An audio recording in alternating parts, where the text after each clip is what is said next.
হরে কৃষ্ণ। সকল বৈষ্ণব চরণে আমার প্রণাম। ধন্যবাদ যারা জয়েন করেছেন আমাদের শ্রী চৈতন্য চৈতন্য ক্লাসে। আমরা হরে এটা কৃষ্ণ। হরে কৃষ্ণ। আমরা এটা প্রতি রবিবার বাংলাদেশ সময় রাত 9টায় করি। আমরা প্রথম আদি লীলায় আছি। আদি লীলার দ্বিতীয় অধ্যায়ে আজকে আমরা 23 নম্বর শ্লোক থেকে পড়ব। তো শুরুতে আমরা জয় রাধা মাধব মঙ্গলাচরণ দিয়ে শুরু করছি।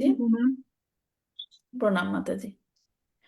জয় রাধা মাধব কুঞ্জ বিহারী, জয় রাধা মাধব কুঞ্জ বিহারী, জয় গোপীজন বল্লভ গিরিবরধারী, জয় গোপীজন বল্লভ গিরিবরধারী,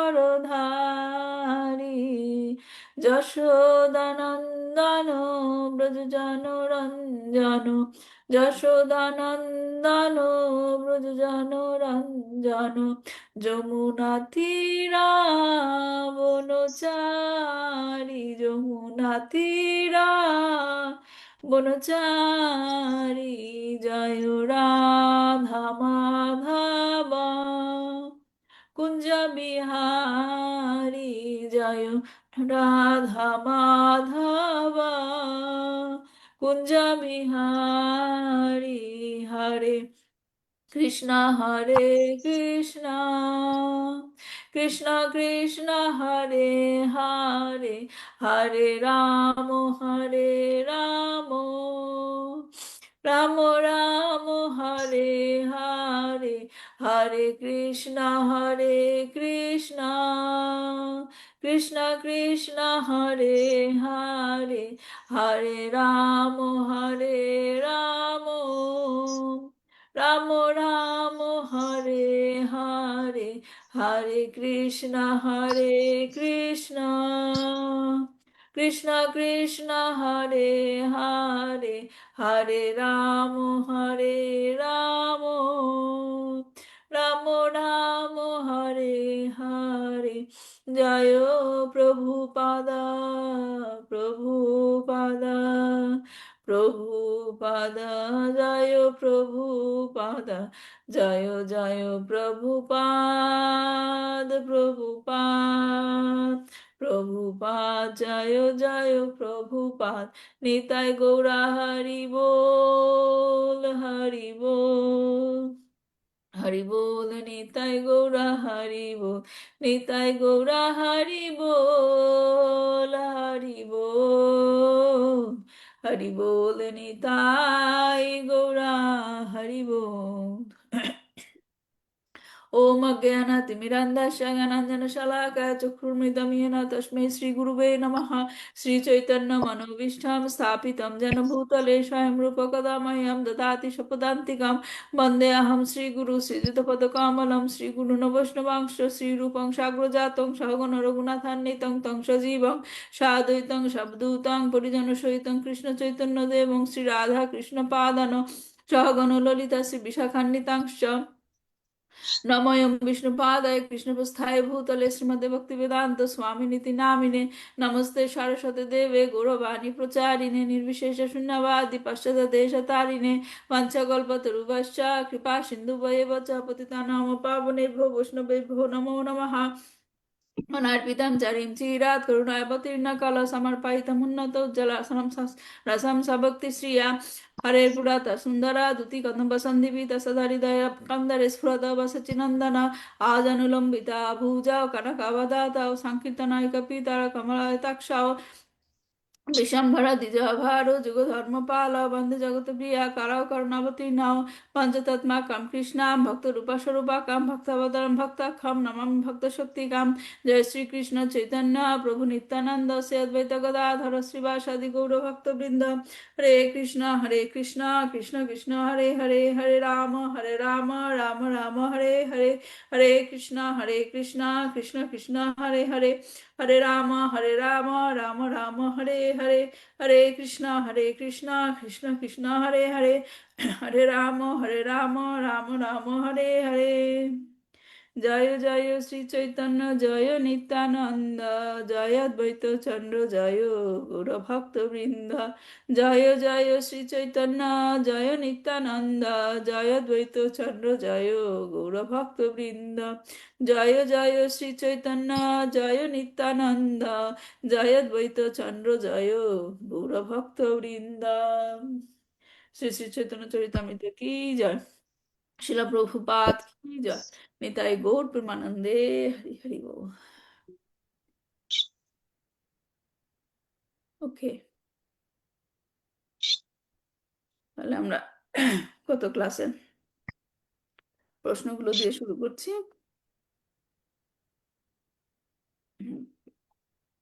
গত ক্লাস থেকে যে প্রশ্নগুলো দিয়েছিলাম, প্রথম প্রশ্নটা ছিল 20 নম্বর শ্লোকে ভগবান শ্রীকৃষ্ণ তার একাংশের দ্বারা, এটাই তো ছিল নাকি, এটাই তো রাইট। 20 নম্বর শ্লোকে ভগবান শ্রীকৃষ্ণ তার একাংশের দ্বারা সমস্ত জগতে পরিব্যাপ্ত হওয়ার কথা বলেছেন। এখানে বিশেষ করে তার কোন অংশের কথা বলেছেন বলেন? হরে কৃষ্ণ মাতাজি, ওনার হ্যাঁ বলেন। এখানে বিশেষ করে তার পরমাত্মার কথা বলেছেন। আরো বিশেষ মানে স্পেসিফিক্যালি বলতে গেলে কার কথা বলেছেন? স্পেসিফিক্যালি ক্ষীরোদকশায়ী বিষ্ণু, ক্ষীরোদকশায়ী বিষ্ণুর কথা বলেছেন। ক্ষীরোদকশায়ী বিষ্ণুর পরমাত্মা রূপে সবার মধ্যে থাকে সবার এবং মধ্যে সবার মধ্যে থাকে এবং প্রতিটি পরমাণু, হ্যাঁ, যা আছে আনাচে কানাচে যা আছে সবকিছুর মধ্যে তিনি বিদ্যমান। হুম তারপর 2 নম্বর প্রশ্নটা ছিল 11 নম্বর, সরি 11 না, সরি 21, 21 নম্বর শ্লোকে, 21 নম্বর শ্লোকে বলা হয়েছে যে, 21 নম্বর শ্লোকটা কে বলেছেন? পিতামহ ভীষ্ম।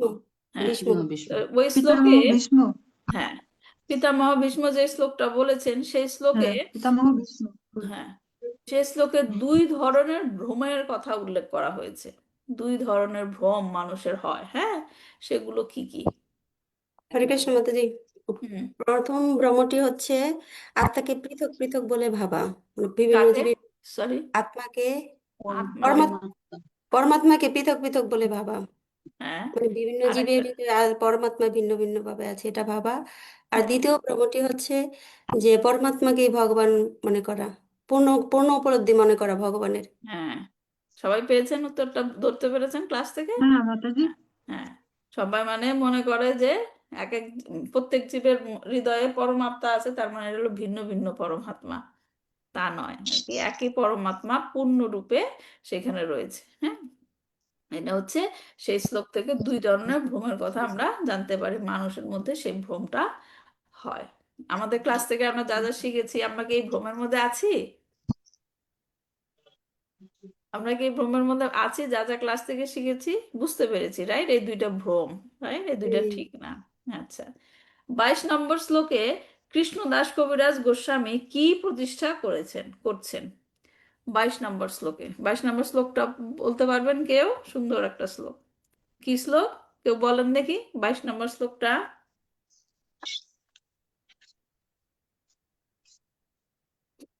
বলেন।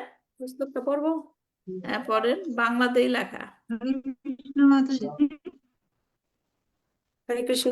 কৃষ্ণদাস এই কবিরাজ গোবিন্দ গোস্বামী না প্রতিষ্ঠা না, করছেন মাতাজি যে মাতাজি শ্রী একটু ওয়েট চৈতন্য করেন। মহাপ্রভুই স্বয়ং ভগবান তিনি। আচ্ছা, একটু ওয়েট করেন, শ্লোকটা পড়েন।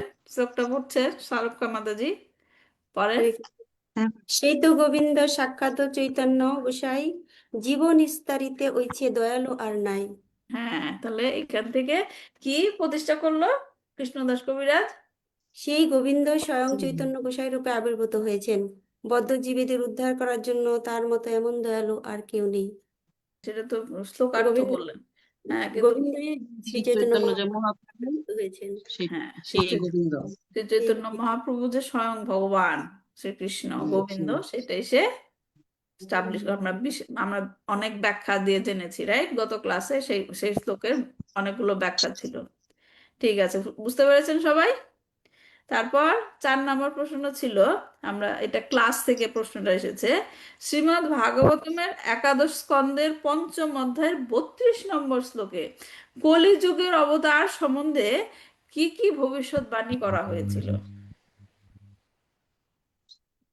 কলিযুগে অবতার আসবে, হ্যাঁ, ভগবানের অবতার আসবে, আমরা পড়েছিলাম, রাইট? শ্রীমদ্ ভাগবতম থেকে নবৈগণ্ড যে যারা ছিল, 9 জন যোগী, সর্বশ্রেষ্ঠ যোগী, তাদেরকে প্রশ্ন করা হয়েছিল যে এই কলিযুগে ভগবান কি রূপে আসবেন। তখন মহারাজ নিমি প্রশ্ন করেছিলেন।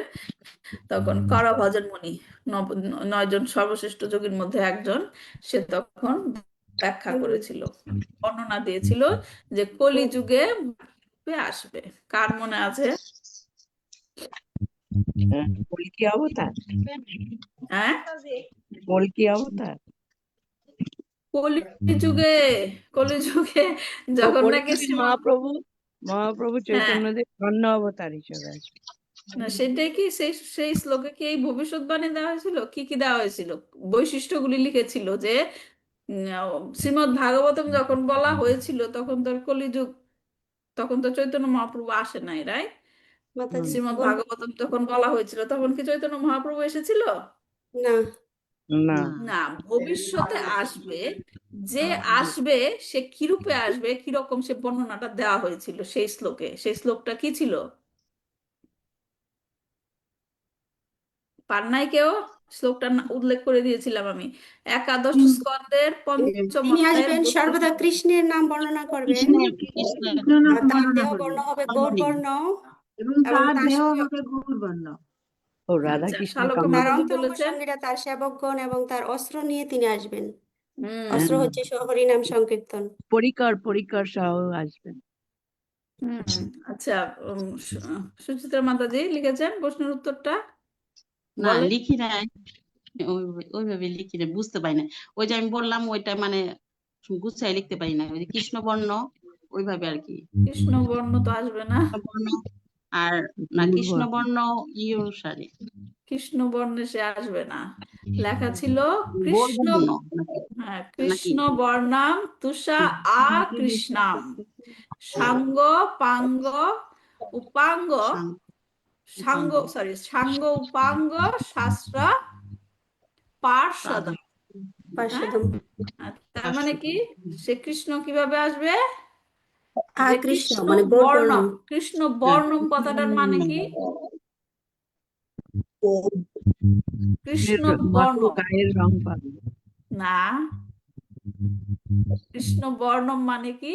বর্ণ মানে কি, যে বর্ণনা করবে, যে নাকি কৃষ্ণ বর্ণ, কথা বলবে।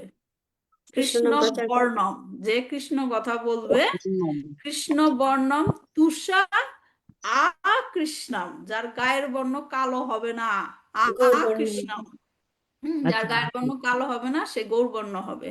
তারপরের লাইন লেখা ছিল তার সঙ্গে সাঙ্গ অন্তরঙ্গ সঙ্গীরা উপাঙ্গ, আসবে, সাঙ্গ উপাঙ্গ আশ্রা পার্শ্বদাম, সে সেবকগণ, সাঙ্গ নিয়ে আসবে, উপাঙ্গ নিয়ে আসবে, হ্যাঁ, অস্ত্র নিয়ে আসবে, কিন্তু সেই অস্ত্রটা কি?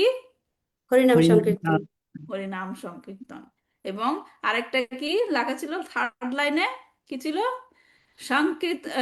কি যাজ্ঞায় সংকীর্তনায় প্রায়ার, সে তাকে কিভাবে ওয়ার্শিপ করা হবে? হরিনাম যজ্ঞ সংকীর্তনের মাধ্যমে, সংকীর্তন যজ্ঞ। হ্যাঁ, আর লাস্টের লাইনটা কি ছিল? যজান্তি হি সুমেধাসাম। হ্যাঁ, তাহলে দেখেন এখানে 2টা পয়েন্ট। হ্যাঁ, একটা হলো তিনি নিজেও কৃষ্ণ নাম প্রচার করবেন, বলবেন, এবং তাকে ভজনা করতে গেলেও সবাই কৃষ্ণ নাম বলবে। তার মানে কি, সে নিজেও কৃষ্ণ নাম করবে এবং সবাইকে দিয়ে কৃষ্ণ নাম করাবে।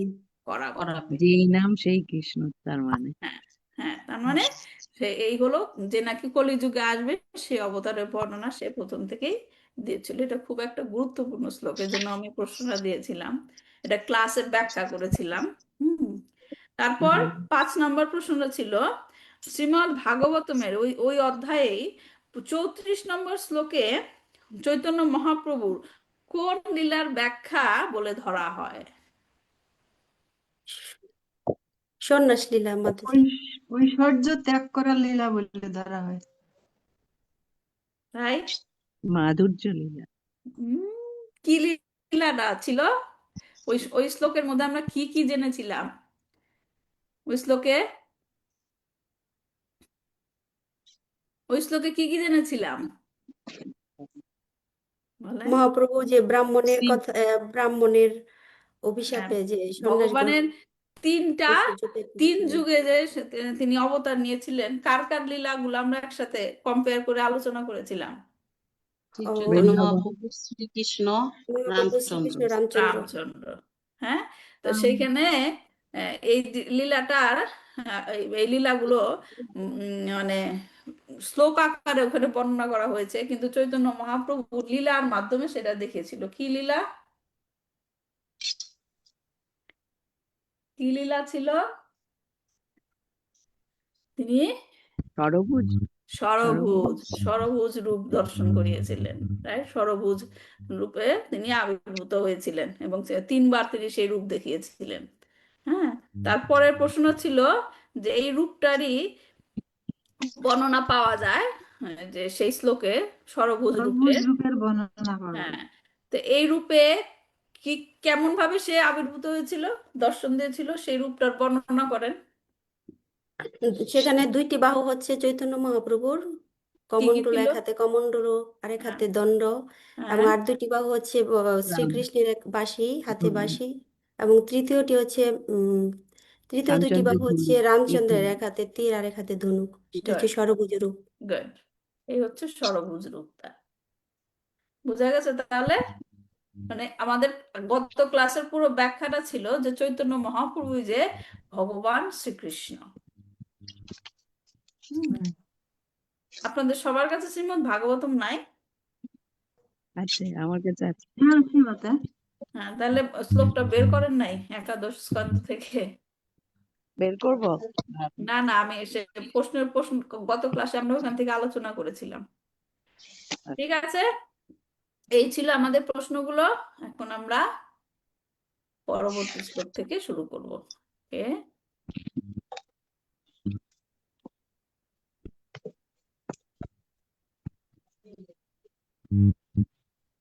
দেখা যাচ্ছে রাইট?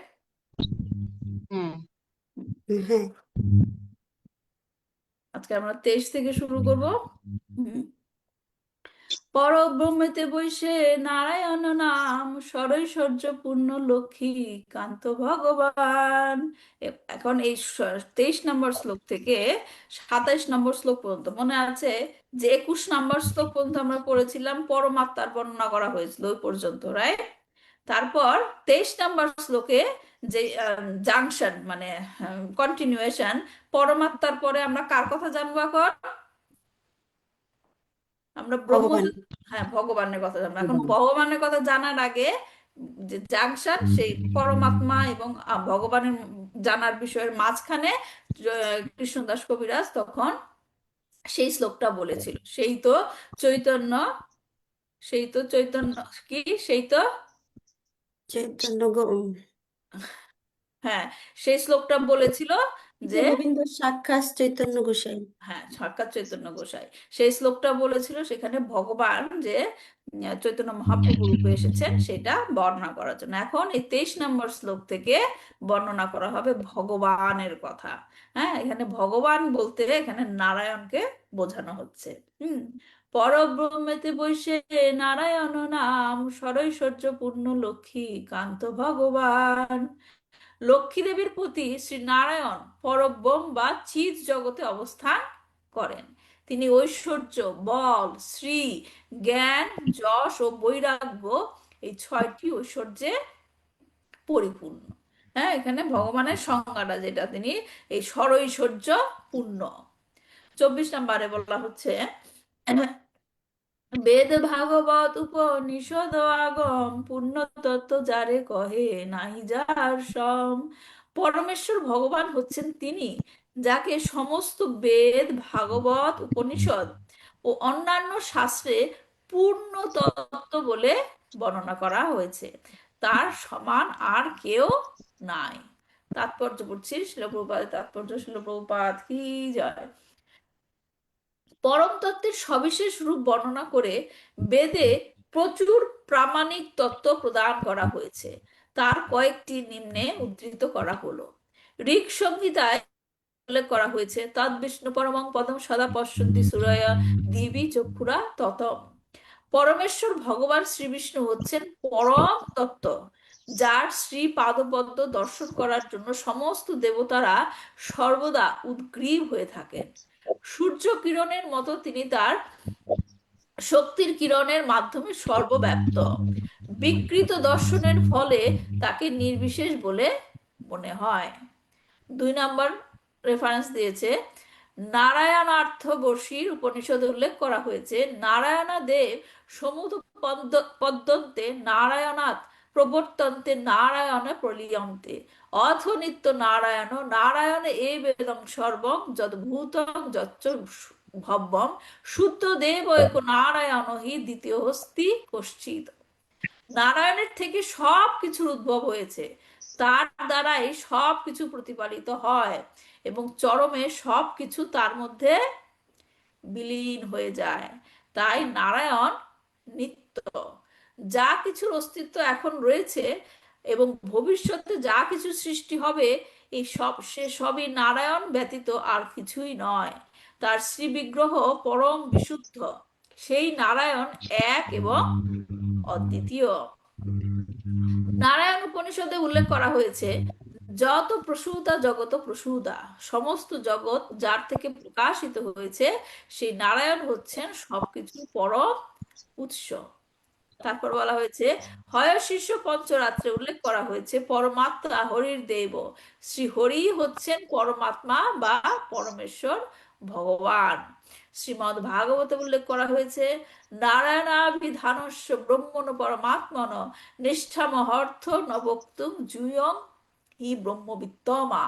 হে মুনিগণ, আপনারা যেহেতু ব্রহ্মজ্ঞ পুরুষদের মধ্যে শ্রেষ্ঠ, সেই জন্য আপনারা কৃপা করে আমাদের কাছে নারায়ণের স্বরূপ সম্বন্ধে বর্ণনা করুন, যে নারায়ণকে ব্রহ্ম এবং পরমাত্মা রূপেও অভিহিত করা হয়। স্থিতুভ্য প্রলয় হেতুরস্য যত স্বপ্ন জাগর সুপ্তিষু সুষুপ্তিষু সহদৃশ্য দেহেন্দ্রিয়া সুহৃদয়ানি চরন্তি যেন সঞ্জীবিতানি তদবেহি পরম নরেন্দ্র।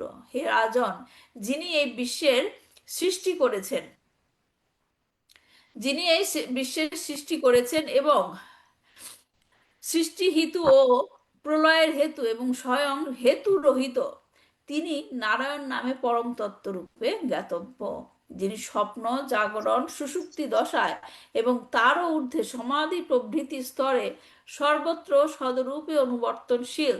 তিনি ব্রহ্মস্বরূপ পরম তত্ত্ব রূপে জ্ঞাতব্য। এই দেহ ইন্দ্রিয় প্রাণ হৃদয় এগুলি যার শক্তিতে সঞ্জীবিত হয়ে নিজ নিজ কাজে প্রবৃত্ত হয়, তিনি পরমাত্মা জ্ঞাপক পরম তত্ত্ব রূপে জ্ঞাতব্য। এই গেল ভগবানের বর্ণনা। ভগবানকে রাইট। এখন পরের শ্লোকে বলা হবে যে এই ভগবানকে কিভাবে জানা যায়। ভগবানকে কিভাবে জানা যায়? আমরা জেনেছি ব্রহ্ম, পরমাত্মা, ব্রহ্মজ্যোতি, পরমাত্মা এবং ভগবান, রাইট। ভগবানকে আমরা বিশদভাবে এ পর্যন্ত জেনেছি। এখন এই ভগবানকে কি রূপে জানা যাবে সেটা বলা হচ্ছে। ভক্তি যোগে ভক্ত পায় যাহার দর্শন, সূর্য যেন সবিগ্রহ দেখে দেখে দেবগণ। স্বর্গের দেবতারা যেমন সূর্যদেবকে প্রত্যক্ষভাবে দর্শন করেন। মানে কি? দেবতারা সূর্যকে প্রত্যক্ষভাবে দর্শন করেন মানে কি বলেন? সরাসরি দেখতে পান। হ্যাঁ, কেন দেখতে পান? ওরা সূর্য সর্বক্ষণই সূর্য ভগবানের দেবতা। চিন্তায় একজন ধ্যান। একজন বলেন। আচ্ছা, আপনি বলুন। না মাতাজি, আপনি বলেন। ওনারা সবসময়ই ভগবান শ্রীকৃষ্ণের ধ্যানে থাকেন এবং ওনাদের মানে ভগবান ওনাদের রেখেছেন অ্যাসিস্ট্যান্ট হিসাবে কাজ করার জন্য এই জড় জগৎ। আচ্ছা, শালকা মাতাজি। আমি বলছি যে সূর্যদেবও একজন দেবতা, সেই জন্য সূর্যদেবকে দেবতারা প্রত্যক্ষভাবে দেখতে পায়। হ্যাঁ, এবং তারা ওখানে হলো সব দেবতারা থাকে এবং সূর্যদেব হচ্ছেন একজন দেবতা দেবতা। এই জন্য তারা প্রত্যক্ষ, সেখানে সবাই দেবলোকের সবাই দেখতে তাকে পান। প্রত্যক্ষ দেখতে পান। ভাবে হ্যাঁ, দেখতে মানে পায়। এটা এটা হচ্ছে কি ভগবানের চক্ষু সূর্য সূর্য হিসাবে সেইভাবে? না না, স্বর্গের দেবতারা হ্যাঁ, এটা হচ্ছে মানে বেসিক্যালি যে সূর্যদেবকে কারা দেখতে পায়? আমরা দেখতে পাই সূর্যদেবকে, আমরা শুধুমাত্র সূর্যের কি না, দেখতে পাই? সূর্যের তাপটা, কিরণ, সূর্যের সূর্যের আলোটা। রশ্মি দেখতে পাই, সূর্যের তাপটা ফিল করতে পারি, কিন্তু সূর্যদেবকে কি দেখতে পাই? পাই না। কারা দেখতে পায়? যারা সূর্যদেবের সাথে থাকে, রাইট? সেখানে দেবতাগণরা, দেবগণরা সেই দেবলোকে, সেখানে সব দেবতাদের সাথে তিনি থাকেন, তাই তারা দর্শন করতে পারেন। স্বর্গের দেবতারা, স্বর্গের দেবতারা কোয়ালিফাইড, হ্যাঁ, সূর্যদেবকে প্রত্যক্ষ দর্শন করার জন্য সরাসরি। স্বর্গের দেবতারা যেমন সূর্যদেবকে প্রত্যক্ষভাবে দর্শন করেন, ভক্তিযোগে ভগবত ভক্ত সেই রকম ভাবে পরমেশ্বর ভগবানকে দর্শন করতে পারেন। হ্যাঁ, কেন? ভক্তিযোগ যখন কেউ প্র্যাকটিস করে ভক্তরা, তখন কি হয়? সেই লেভেলে চলে যায়, সেই লেভেলে চলে যায়, ভগবানকে দর্শন করতে পারে তখন। হ্যাঁ, ভগবানের কাছাকাছি চলে যায়। হ্যাঁ, তার মানে কোয়ালিফিকেশনটা কি ভগবানকে দর্শন করার? ভক্তিযোগ প্র্যাকটিস। ভক্তিযোগে ভগবত ভক্ত সেই রকম ভাবে পরমেশ্বর ভগবানকে দর্শন করতে পারেন। হুম। পরমেশ্বর ভগবানের নিত্য শাশ্বত রূপ রয়েছে, যা জড়চক্ষুর দ্বারা দর্শন করা যায় না, অথবা মনোধর্ম প্রসূত জল্পনা কল্পনার দ্বারা উপলব্ধি করা যায় না। কেবলমাত্র দিব্য ভগবত সেবার মাধ্যমে ভগবানের চিন্ময় রূপ উপলব্ধি করা যায়। এখানে সূর্যদেবের সবিশেষ রূপ দর্শনের সঙ্গে ভগবানের চিন্ময় রূপ দর্শনের তুলনা করা হয়েছে। আমরা যদিও আমাদের জড়চক্ষুর মাধ্যমে সূর্যদেবের সবিশেষ রূপ দর্শন করতে পারি না, কিন্তু তিনি সবিশেষ সত্তা সম্পন্ন এবং স্বর্গের দেবতারা তার রূপ দর্শন করতে পারেন। হ্যাঁ, তার মানে এখান থেকে আরেকটা শিক্ষণীয় কি, যে আমরা বলি না আহ, চোখ, কি বলে, যা চোখে দেখা যায় না তা বিশ্বাস করা যায় না, বলি না? চোখে যদি আমরা দেখতে পারি তাহলে আমরা বিশ্বাস করব, কিন্তু এই কথাটা এখানে খাটছে না। আমরা সূর্যদেবকে দেখতে পাই না, তার মানে এই না যে সূর্যদেব নাই।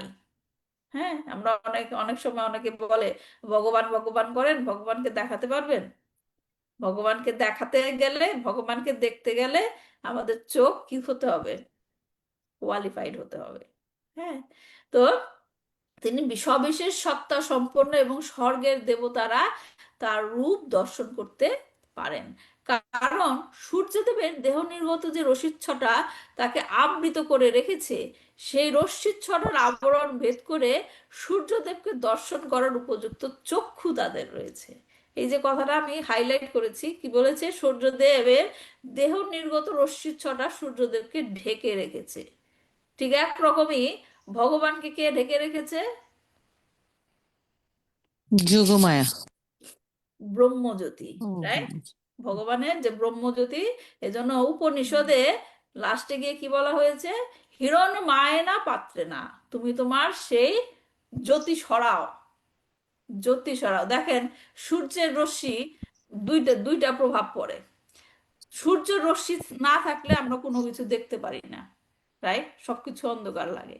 কিন্তু সূর্যের রশ্মি যদি বেশি প্রখর মাত্রায় হয়, তখন ওকে কিছু দেখতে পারি না। না। তাহলে সূর্যের সেরকম ভগবানের ব্রহ্মজ্যোতি এত এফালজেন্ট, এত মানে কি বলবো, দীপ্তমান। হ্যাঁ, তখন ভগবানকে দেখা যায় না। এই জন্য উপনিষদের লাস্টে গিয়ে প্রার্থনা করা হয়েছে ভগবানকে, যে তুমি তোমার সেই পর্দা সরাও, সেই তোমার পর্দা সরাও, যাতে আমরা তোমাকে, তোমার স্বরূপ দর্শন করতে পারি। হ্যাঁ, তো ঠিক সেই রকম এখানে এক্সাম্পলটা দেওয়া হয়েছে যে সূর্যকে আমরা তার রশ্মিচ্ছটার কারণে সূর্যদেবকে দেখতে পারি না। হ্যাঁ, কিন্তু দেবতারা যারা আছে তাদের সেই সূর্যদেবকে দর্শন করার মতো উপযুক্ত চক্ষু রয়েছে। তাহলে আমরাও ভগবানকে দেখতে পারবো, আমাদের চক্ষুটাকে কি করতে হবে? উপযুক্ত করতে হবে। জড়া প্রকৃতির নির্দেশনায় পরিচালিত প্রতিটি গ্রহেরই নিজস্ব একটা পরিবেশ রয়েছে। তাই কোনো বিশেষ গ্রহে যেতে হলে সেখানকার পরিবেশের উপযোগী একটি বিশেষ দেহের প্রয়োজন হয়। পৃথিবীর মানুষেরা হয়তো চন্দ্রলোকে গিয়ে থাকতে পারেন, কিন্তু স্বর্গের দেবতারা অনায়াসে অগ্নিময় সূর্যলোকে প্রবেশ করতে পারেন। পৃথিবীর মানুষের কাছে যা অসাধ্য, স্বর্গের দেবতাদের কাছে তা সহজলভ্য। কেননা তাদের শরীর ভিন্ন ধরনের এবং উচ্চ ক্ষমতা সম্পন্ন। তেমনি পরমেশ্বর ভগবানকে দর্শন করার জন্য ভগবত প্রেমের অঞ্জনে রঞ্জিত চিন্ময় চক্ষুর প্রয়োজন। কোন শ্লোকের কথা বলছে এখানে? প্রেমাঞ্জন ভক্তি বিলোচনা সন্ত সদাইব হৃদয়েষু বিলোকায়ন্তি আম শ্যাম সুন্দরম চিন্তা গুণ স্বরূপাম গোবিন্দম আদিপুরুষাম তামাহাম ভজামি। প্রেমের কাজল দিয়ে চক্ষু রঞ্জিত থাকতে হবে, রাইট? ভগবত প্রেমের রঞ্জনে রঞ্জিত চিন্ময় চক্ষুর প্রয়োজন। যারা অপ্রাকৃত শব্দ তরঙ্গের সাহায্য ব্যতীত বৈজ্ঞানিক গবেষণা এবং মনোধর্মপ্রসূত জল্পনা কল্পনার মাধ্যমে পরম তত্ত্বকে জানার চেষ্টা করে, তারা কখনোই তাকে জানতে পারে না। কেন পারে না? ভগবান ভগবত গীতায় বলেছেন, আমি কাদের কাছে আবৃত থাকি? কি দ্বারা আবৃত থাকি? মায়ার দ্বারা। কোন মায়া? নাম কি? যোগমায়া। যেরকম মায়া। হ্যাঁ, যারা নাকি ভগবান বিদ্বেষী, যারা ভগবানকে বিশ্বাস করে না, তাদের ক্ষেত্রে দুই ধরনের পর্দা থাকে। দুই ধরনের পর্দাটা কি? একটা হচ্ছে নিজেই ঢেকে আছে, আর একটা হলো ভগবান তার কাছে ঢেকে আছে। তার মানে কি, নিজে কি দিয়ে ঢেকে আছে? মহামায়া। মহামায়ার পর্দা দিয়ে। তারপর তার কাছে ভগবান আবার নিজেকে ঢেকে রাখে কি দিয়ে? যোগমায়া। যোগমায়া। তাহলে দুইটা পর্দা তাদের জন্য। হ্যাঁ, আর ভক্তর কাছে অনেক সময়, যেমন ধরুন বৃন্দাবনে লীলা করার সময় ওই সে মহামায়ার পর্দাটা থাকে না। কি থাকে? শুধুমাত্র যোগমায়ার পর্দা। ভগবান নিজেকে সে যোগমায়ার পর্দা দিয়ে আবৃত করে রাখে, যেন সে লীলা আস্বাদন করতে পারে। আরোহ পন্থায় পরম তত্ত্বকে জানার চরম সীমা হচ্ছে ব্রহ্ম উপলব্ধি ও পরমাত্মা উপলব্ধি, কিন্তু সেই পন্থায় কখনো সবিশেষ ভগবানকে জানা যায় না। তাহলে আমরা এখান থেকে কি দেখছি? যে কেবলমাত্র ভক্তরাই ভগবানের দর্শন পান, কেননা তিনি সর্বদাই ভক্তিযোগে নিমগ্ন থাকে। ভক্ত, ভক্তি এবং ভগবান, এই তিনটাই হচ্ছে কি? নিত্য। বুঝতে পেরেছেন? ভগবান, ভক্ত এবং ভক্তি, হ্যাঁ, এদের কোনো ক্ষয় নাই, এরা হচ্ছে সর্বদাই নিত্য। আমরা চোখ দিয়ে সবকিছু দেখতে পাই না, আমাদের দেখার ক্ষমতা দেহ এবং চেতনার স্তরের উপর নির্ভর করে। হ্যাঁ, প্রতিটি জড়দেহের আলাদা আলাদা সীমিত ক্ষমতা আছে, রাইট? যেমন এই মানব দেহ নিয়ে গিয়ে যদি আমরা জলের মধ্যে ফেলে দিই, যে জলের মধ্যে তুমি এখন থাকবে, হ্যাঁ, এবং যেমন জলেও আমরা থাকতে পারি না, আবার আগুনের মধ্যে গিয়েও থাকতে পারি না। তাই আমাদের এক একটা শরীরের ক্ষমতা সীমিত। জল থেকে মাছ তুলে এনে যদি স্থলে রাখা যায়, তাহলে কি মাছটা বেঁচে থাকবে? থাকবে না। আবার আমাদেরকেও যদি জলে ফেলে দেওয়া হয়, আমরাও কি সেখানে বেঁচে থাকবো? থাকবো না। সেটা হচ্ছে প্রত্যেকটা শরীরের ক্ষমতা হচ্ছে সীমিত। ভগবান বা কৃষ্ণকে দেখার মতো আমাদেরও আলাদা আলাদা দেহ দরকার। অতীন্দ্রিয় দেহ, চিন্ময় দেহ, যেটা আবার চোখও দরকার। সেটা কি? অতীন্দ্রিয় চোখ। অতএব কৃষ্ণের নাম দেহ বিলাস, প্রাকৃতেন্দ্রিয় গ্রাহ্য নহে, হয় স্বপ্রকাশ। চৈতন্য চরিতামৃততে বলা হয়েছে মধ্যলীলার 17 নম্বর অধ্যায়ের 134 নম্বর শ্লোকে। অতএব শ্রীকৃষ্ণের নাম তার দেহ এবং তার লীলা জড় ইন্দ্রিয়ের গ্রাহ্য নয়, তা হচ্ছে স্বপ্রকাশ। সে যখন ইচ্ছা করবে সে তখন প্রকাশ করবে। অথা শ্রীকৃষ্ণ নাম আদি না ভবেদ গ্রাহ্যায়াম ইন্দ্রিয়াদি সেবন মুখে জিহ্বাদৌ সেবায়াম এবা স্ফুরাদি আদা। কি বলা হয়েছে যে অতএব শ্রীকৃষ্ণের নাম রূপ গুণ লীলা কখনোই প্রাকৃত চক্ষু কর্ণ আদির গ্রাহ্য নয়। জীব যখন সেবন মুখ হয়, অর্থাৎ চিৎ স্বরূপে কৃষ্ণর মুখ হয়, তখনই অপ্রাকৃত জিহ্বা আদি ইন্দ্রিয়ে কৃষ্ণ নামাদি স্বয়ংই স্ফুরিত, মানে স্ফূর্তি লাভ করে। এখানে যে বিশেষ কথাটা আমাদের আলোচনা করা দরকার, যে জড় বা প্রাকৃত ইন্দ্রিয় দ্বারা অপ্রাকৃত কৃষ্ণকে আমরা কখনোই দেখতে পারবো না বা বুঝতে পারবো না। তাহলে উপায় কি কৃষ্ণকে বোঝার?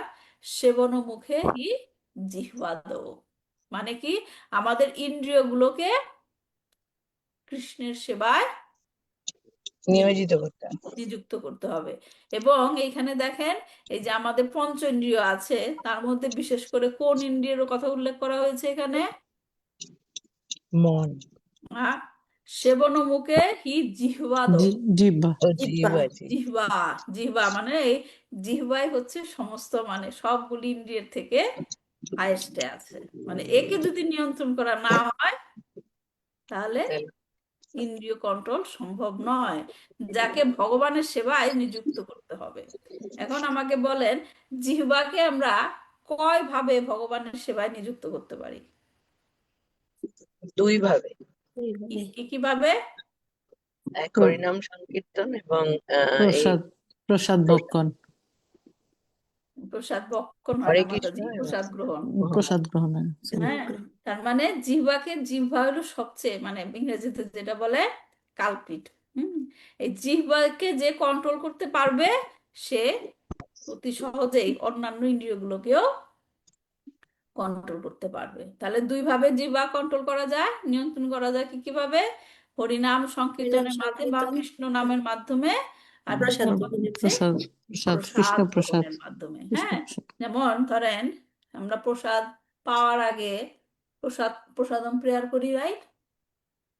প্রসাদম হ্যাঁ প্রেয়ার করি, হ্যাঁ ভক্তি বিনোদ ঠাকুরের এটা রচিত। এখানে আমরা যে প্রসাদ প্রেয়ার করি, অর্থটা জানা দরকার। কেন এটা আমরা চ্যান্ট করি? শারীর আবিদ্যা যার জড়েন্দ্রিয় তাহে কায়, মানে এই জড়দেহ কি? কাল। হ্যাঁ, এই জড়দেহ হচ্ছে কি শরীর, অবিদ্যা জাল। এই শরীরটা হচ্ছে একটা অবিদ্যার, অজ্ঞানতার জাল। হ্যাঁ, এবং জড়েন্দ্রিয় তাহে কায়, এবং তার মধ্যে ইন্দ্রিয়গুলি হচ্ছে মারাত্মক কাল। শত্রু। এই শরীরটা যে একটা জাল, এবং সেই শরীরের মধ্যে ইন্দ্রিয়গুলো হচ্ছে মারাত্মক শত্রু। কেন শত্রু? কারণ এই ইন্দ্রিয়গুলো কি করে? জীবে ফেলে বিষয়ে সাগরে। কারণ এই ইন্দ্রিয়গুলি জীবকে এই বিষয় সাগরে নিমজ্জিত করে। হ্যাঁ, নিক্ষেপ করেন, বিষয় সাগরে সমুদ্রে নিক্ষেপ করে। তার মধ্যে জিহ্বা অতি। হ্যাঁ, তার মধ্যে এই ইন্দ্রিয়গুলির মধ্যে সবচেয়ে হচ্ছে সর্বোচ্চ কে? জিহ্বা জিহ্বা। এই জিহ্বা কি করে? লোভময় সুদূরমতি। এই জিহ্বা হচ্ছে কি? সবচেয়ে লোভী। আবার দেখেন সুদুর্মতি বলছে। দুর্মতি মানে কি? দুষ্ট বুদ্ধি। হ্যাঁ, সে দুষ্টু বুদ্ধির তার মানে কি দুষ্টু বুদ্ধিরও মধ্যেও সে হচ্ছে সেরা। সুদুর্মতি। হ্যাঁ, তাকে যেথা কঠিন সংসারে, তো বাংলা সহজ, মানে জিহ্বাকে জয় করা খুব কঠিন। কিন্তু কৃষ্ণ কি করেছে? দয়াময়। কৃষ্ণ বড় দয়াময়। পরিবারে জিহ্বাকে নিয়ন্ত্রণ করার জন্য তিনি কি দিয়েছেন? সপ্রসাদান্ন। সপ্রসাদ অন্ন দিল ভাই, তিনি আমাদের জন্য প্রসাদ দিয়েছেন। হ্যাঁ, তাহলে আমাদের করণীয় কি? সেই অন্নামৃত পাও, অন্নামৃত পাও, এবং কি করতে বলেছে? রাধা কৃষ্ণ গুণ, রাধা কৃষ্ণ গুণ গাও, প্রেমে ডাকো শ্রী চৈতন্য জয়। তাহলে দুই ধরনের কাজ করতে বলে গেছে এখানে, মানে ভক্তি বিনোদ ঠাকুর উল্লেখ করেছেন কি? প্রসাদ পাও এবং রাধা রাধা কৃষ্ণ কৃষ্ণ গুণ গুণ গাও, প্রেমে ডাকো শ্রী চৈতন্য। তার মানে ভক্তি অর্থ কি? নিষ্ক্রিয়তা। ভক্তি প্র্যাকটিস মানে কি? নিষ্ক্রিয়তা। আমি শুধুমাত্র বসে বসে কৃষ্ণ নাম জপ করব, আর কোনো কাজ করব না। এই কি নিষ্ক্রিয়তা? এটাই কি ভক্তি বলে? না। না ভক্তি হতে হবে সক্রিয়, ভক্তি হবে সক্রিয়। সমস্ত জড়জাগতিক বিষয় আসলে ছেড়ে নিষ্ক্রিয় হয়ে কৃষ্ণ নাম করা, এটাকে ভক্তি হয় না। ভক্তি হতে হবে কি সক্রিয় সক্রিয়, মানে ইন্দ্রিয়গুলোকে মানে আমি কচ্ছপের মতো হয়ে থাকবো। সমস্ত কচ্ছপ কি করে, সমস্ত হাত পা নিচে ভিতরে গুটিয়ে নেয় না? হুম হ্যাঁ, কিন্তু কিন্তু কচ্ছপ সব সময় কি হাত পা ভিতরে গুটিয়ে নেয়? না না। যখন তার দরকার হয় তখন তখন সে সেগুলা বের করে। হ্যাঁ, তো আমাদেরকেও সেরকম হতে হবে যে ইন্দ্রিয়গুলো খালি কাট কাট কাট করো, ইন্দ্রিয়গুলো কোনো কিছু করবা না, সেটা খুব কঠিন। কারণ আমরা এই কলিযুগে রয়েছি। ইন্দ্রিয়গুলো আমরা প্রয়োগ করব কৃষ্ণের সেবা। সেবা তার মানে বলছে কি, সেই অন্নামৃত পাও, রাধা কৃষ্ণ গুণ গাও, প্রেমে ডাকো শ্রী চৈতন্য নিতাই। তার মানে ভগবান কি বলছে, প্রসাদ পাও এবং কৃষ্ণ নাম বিতরণ করো, কৃষ্ণ নাম চ্যান্ট করো, কৃষ্ণ নাম বিতরণ করো। হুম। তো আমাদের মতো বদ্ধ জীবদের এই জাগতিক বিষয় থেকে ইন্দ্রিয়গুলোকে উঠিয়ে নেওয়াটা কঠিন। কেননা আমরা যদি সেরকম করতে চাই, সেটাকে বলা হবে কি কৃত্রিম। কৃত্রিম ভাবে বলা হয় বৈরাগ্য গ্রহণ করেছি, এবং সেই বৈরাগ্যকে নাম কি বলা হয়, ফল্গু বৈরাগ্য বা মর্কট বৈরাগ্য। ফল্গু বা মর্কট বৈরাগ্য। কারণ না, আমাদের মানে ত্যাগ মানুষ কখন করে, ত্যাগ মানুষ কখন করে? কিছু যখন নিজে থাকলে না ত্যাগ করব? হুম তাহলে আমার কি কিছু আছে? না সবকিছু ভগবানের, তাহলে আমরা ত্যাগের কথাটা আসছে কোত্থেকে? আমার তো নিজের কিছু হুম, নাই, নিজের কিছু নাই, সবকিছুই হচ্ছে ভগবানের।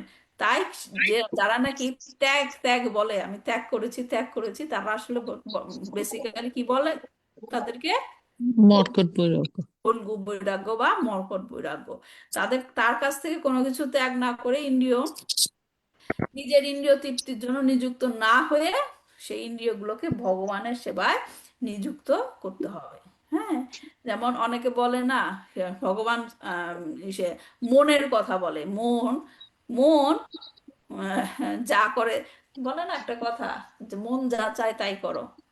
হ্যাঁ, কিন্তু এই মন কখনো বন্ধু হিসেবে কাজ করে, কখনো শত্রু শত্রু হিসাবে কাজ করে। তাহলে আমরা বুঝবো কি করে? শুধু সবসময় যদি বলি যে মন যা চায় তাই করো, মন কখন শত্রু হিসাবে আপনাকে গাইড করছে বুঝতে পারবেন?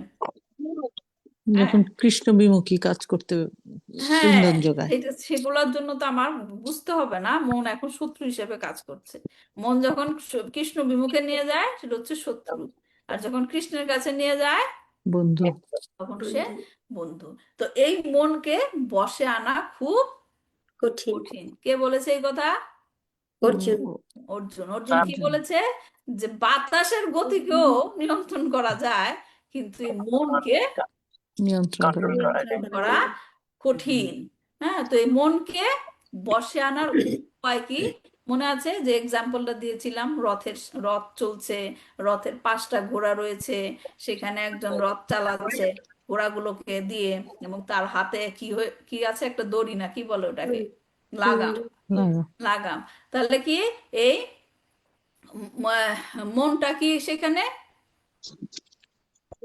লাগাম আমাদের বুদ্ধির মনটা দ্বারা হচ্ছে লাগাম, ঘোড়াটা। লাগামটা যেমন মনটা টানছি, কৃষ্ণের কন্ট্রোল করতে হবে। সমর্পণ করে দেওয়া না না, সেই মনটা হচ্ছে এক্সাম্পলে ঘোড়াটা না, আচ্ছা ঘোড়াটা। ঘোড়া, ঘোড়া কয়টা ঘোড়া সেখানে? 5টা ঘোড়া 5টা ঘোড়া। 5টা ঘোড়া কিসে রিপ্রেজেন্ট করে? পঞ্চেন্দ্রিয়। পঞ্চেন্দ্রিয় পঞ্চেন্দ্রিয়। হ্যাঁ, তো ইন্দ্রিয় গুলোকে যদি আমরা কন্ট্রোল করতে পারি, অটোমেটিক্যালি আমরা মনকেও কন্ট্রোল নিয়ন্ত্রণ করতে কন্ট্রোল পারবো। করতে পারবো। হ্যাঁ, সুতরাং এখন পরের প্রশ্নটা আসতে পারে যে ইন্দ্রিয়গুলোকে যে আমরা ভগবানের সেবায় নিযুক্ত করব, হ্যাঁ, সেটা আমরা কিভাবে করব? গাইডলাইন দরকার, রাইট? গাইডলাইন তো দরকার। ইন্দ্রিয়গুলোকে আমি কৃষ্ণের সেবায় নিযুক্ত করব, এক একজনের ক্ষেত্রে এই নিয়ন্ত্রণ এক এক রকম। তো সেই গাইডলাইনটা আমাদের কার কাছ থেকে নিতে হবে? আচার্যদের কাছে। গুরুদেবের কাছ গুরুর থেকে কাছে নিতে কাছ হবে। থেকে। গুরুর আশ্রয় থেকে আমাদেরকে জানতে হবে আমাদের ইন্দ্রিয়গুলোকে আমরা কিভাবে কিভাবে control কৃষ্ণ করবো। সেবায় নিয়োজিত করতে পারি। কেননা দেখেন, বেদে কিন্তু অনেক কিছু লেখা আছে, রাইট? এটা করো, এটা করো, এটা করো। কিন্তু সেগুলা সবসময় সম্ভব হয় না, কারণ দেশ কাল পাত্র অনুসারে বিভিন্ন। হ্যাঁ, বেদের যে সমস্ত লেখা আছে আমরা এখানে বিদেশে বসে সেগুলোকে সবকিছু পালন করতে পারবো না। না। তার মানে আমাদেরকে গাইডলাইন দরকার, যে আমরা যেই রকম অবস্থাতে আছি সেই রকম অবস্থা থেকে আমরা ইন্দ্রিয়গুলোকে কিভাবে কৃষ্ণের সেবায় নিযুক্ত করতে পারি। এর জন্য আমাদের গাইডলাইন দরকার, এবং সেই গাইডলাইন কে দিবে? গুরুদেব, গুরু দিবে। কেন দিতে পারবে গুরু? কারণ উনি কৃষ্ণের প্রতিনিধি, কারণ তিনি পরম তত্ত্বকে পরতত্ত্ব। জেনেছেন। কারণ তিনি পরম তত্ত্বকে জেনেছেন, পরম তত্ত্বের কাছে কিভাবে যেতে হয় তিনি জানেন। জানেন। তো এই শ্লোকে কি বলা হয়েছে? ভক্তিযোগ সাধনার শক্তি কথা বলা হয়েছে, যারা যার দ্বারা ভগবানের দর্শন পাওয়া যায়। হ্যাঁ, ভগবানকে কি আসলে দর্শন করা যায়? উদাহরণ আছে এরকম? কে ভগবানকে দর্শন করেছিলেন? স্বয়ং ভগবানকে প্রহ্লাদ ধ্রুব মহারাজ। ধ্রুব সূর্য, মহারাজ। ধ্রুব মহারাজ, প্রহ্লাদ মহারাজ। তার মানে আমরা যে শ্লোককে পড়ছি যে ভগবানের দর্শন সম্ভব, এটা কোনো অবাস্তবিক কিছু না। হ্যাঁ, বা প্রহ্লাদ মহারাজ অসুর কুলে থাকা সত্ত্বেও সে ভগবানের দর্শন পেয়েছিল। তো এর পরের শ্লোকে আমরা এই শ্লোকে জানলাম ভক্তিযোগের কথা। তারপরের শ্লোকে বলা হচ্ছে জ্ঞান মার্গ বা যোগ সাধনার দ্বারা ভগবানকে যারা বুঝতে চান তাদের গন্তব্যটা কোথায় যায়? জ্ঞান ও যোগ মার্গে তারে ভজে যেই সব, ব্রহ্ম আত্মা রূপে তারে করে অনুভব। জ্ঞান মার্গে অথবা যোগ মার্গে যারা তার ভজনা করে তারা তাকে যথাক্রমে ব্রহ্মরূপে এবং পরমাত্মা রূপে উপলব্ধি করে। তাৎপর্য, যারা জ্ঞান মার্গ অবলম্বন করে পরম তত্ত্বকে জানার চেষ্টা করে অথবা অষ্টাঙ্গ যোগের মাধ্যমে পরম তত্ত্বের ধ্যান করে, তারা যথাক্রমে পরমেশ্বর ভগবানের দেহ নির্গত রশ্মিচ্ছটা রূপ নির্বিশেষ ব্রহ্ম এবং অন্তর্যামী পরমাত্মাকে উপলব্ধি করতে পারে। কিন্তু এই ধরনের অধ্যাত্মবাদীরা কখনোই ভগবানের সচ্চিদানন্দময় স্বরূপ দর্শন করতে পারে না। তো এই পর্যন্ত 26 নম্বর শ্লোক পর্যন্ত কি বলা হলো? ভগবান পর্যন্ত বলা হলো, এবং ভগবানকে কিভাবে দর্শন করা যায় সে মার্গের কথাও বলা হয়েছে। 27 নম্বর শ্লোক থেকে বলা হবে যে এখানে ভগবান কাকে বলা হয়েছে এই পর্যন্ত আমরা জানলাম। কার কথা বলা হয়েছে ভগবান হিসেবে? চৈতন্য মহাপ্রভুকে। নারায়ণ। নারায়ণ।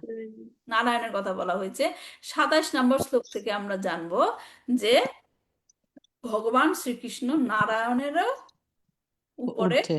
অবস্থিত। তো সেই ব্যাখ্যাতে যাওয়ার আগে আমরা সেই ব্যাখ্যাটা নেক্সট ক্লাস থেকে করব। তার ব্যাখ্যা শুরু করার আগে আমরা এই যে আমরা ব্রহ্মজ্যোতি, পরমাত্মা, ভগবান সম্বন্ধে জানলাম, এটা কি জানলাম একটু ছোট্ট ভাবে আমরা ব্যাখ্যাটা জেনে আজকের ক্লাসটা শেষ করব। তো দেখেন, আমরা যে জানি ভগবান হচ্ছেন সচ্চিদানন্দ বিগ্রহ, রাইট? সবাই জানেন সচ্চিদানন্দ বিগ্রহের 3টা বৈশিষ্ট্য আছে। কি কি?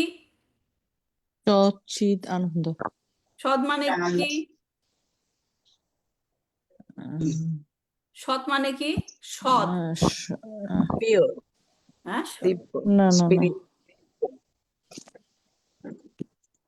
সৎ মানে কি? সৎ মানে কি? সর্বদা। সৎ সৎ মানে শাশ্বত, তার শাশ্বত। অস্তিত্বটা হচ্ছে কি? নিত্য। হ্যাঁ, এক্সিস্টেন্স যেটা বলে ইংরেজিতে। চিত মানে কি? নলেজ, জ্ঞান। চিদ আনন্দময়, হ্যাঁ, চিন্ময়। না না, চিত চিত্ত, মানে কি? চিত মন, না, সচ্চিৎ, জ্ঞান, knowledge। জ্ঞান। এটা মনে রাখবেন, সব সময় লিখে রাখেন, ভুলে যাবেন। সৎ মানে কি? অস্তিত্ব, যেটা শাশ্বত। শাশ্বত। হ্যাঁ, চিত মানে জ্ঞান, জ্ঞান বা চেতনা, আর আনন্দ মানে সবসময় আনন্দময় থাকে। সবসময় আনন্দ। এর জন্য ভগবান কি?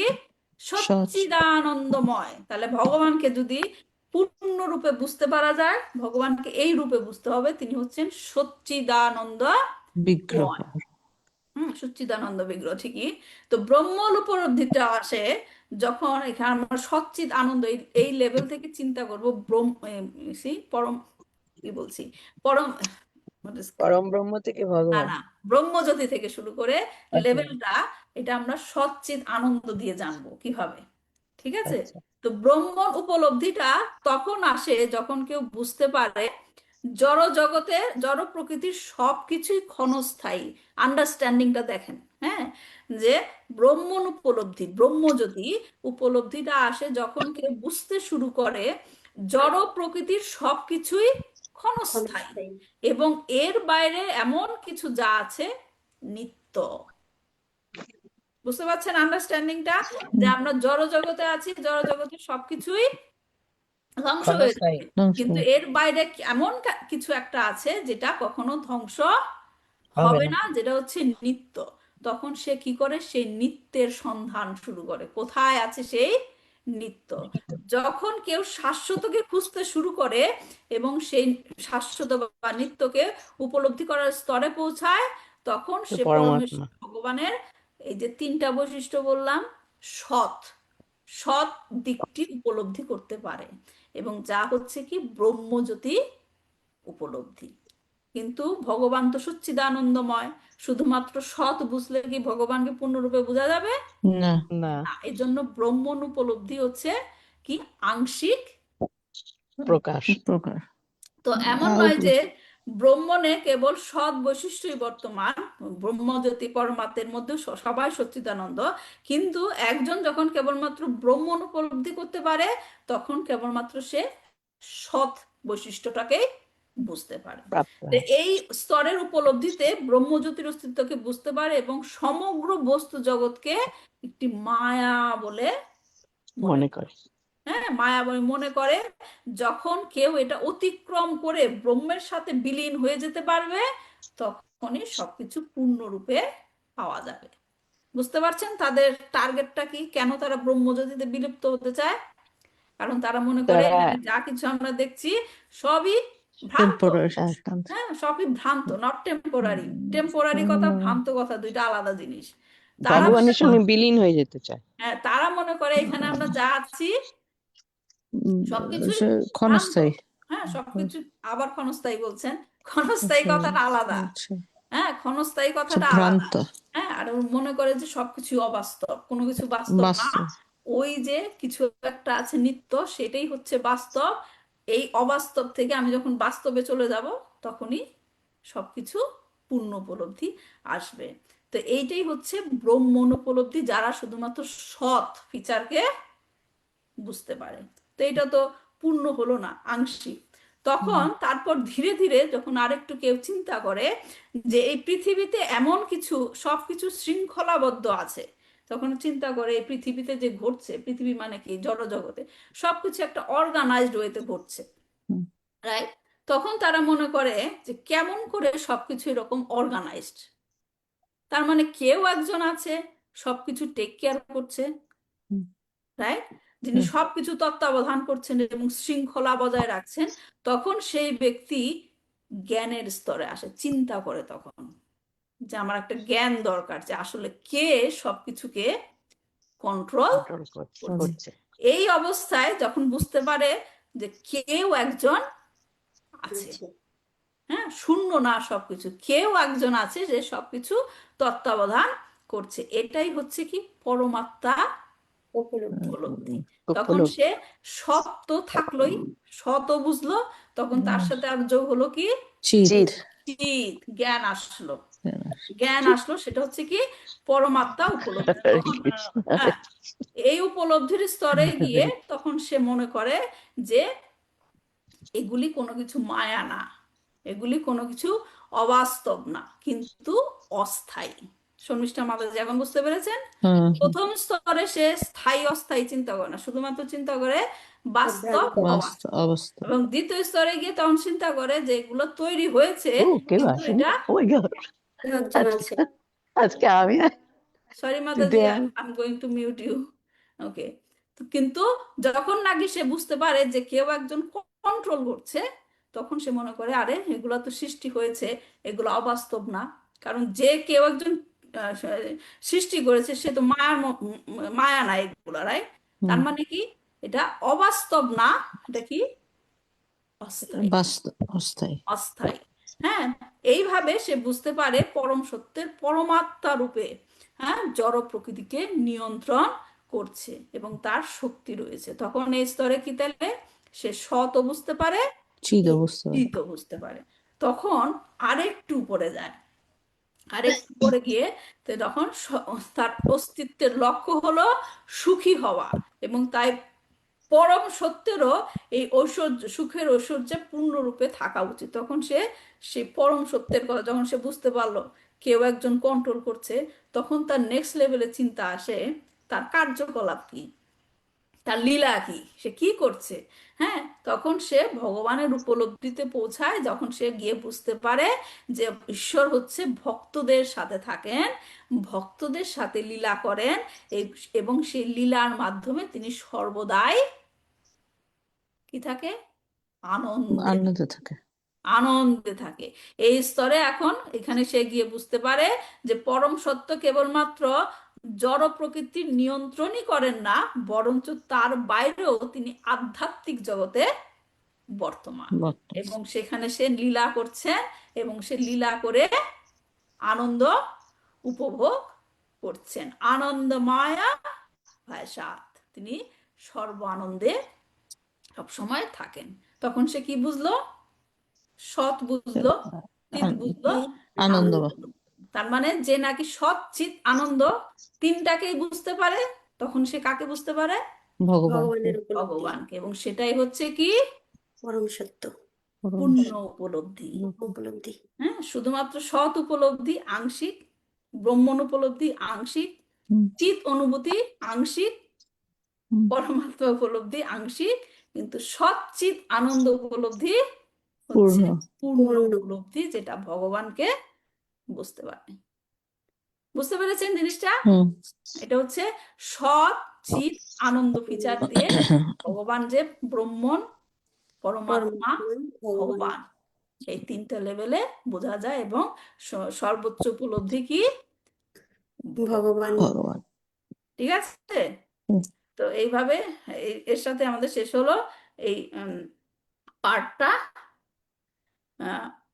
আমরা পরবর্তী কি বলে শ্লোক থেকে শুরু করব নেক্সট উইকে। তো আজকে এই পর্যন্তই শেষ করছি। কারো কোনো প্রশ্ন আছে?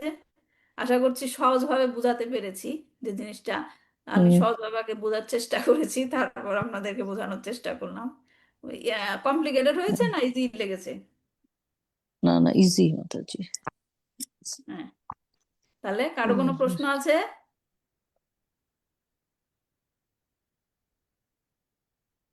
সচ্চিদ আনন্দ। ঠিক আছে, তাহলে আমরা নেক্সট উইক থেকে কি পড়বো? নারায়ণের উপরেও কে রয়েছে? ভগবান শ্রীকৃষ্ণ ভগবান শ্রীকৃষ্ণ। তাহলে রাখছি, তাহলে আজকে দেখা হবে নেক্সট উইকে।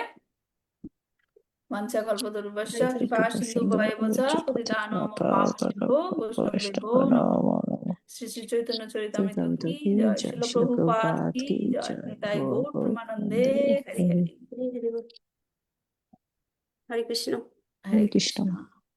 কৃষ্ণ মাতাজি হরে কৃষ্ণ।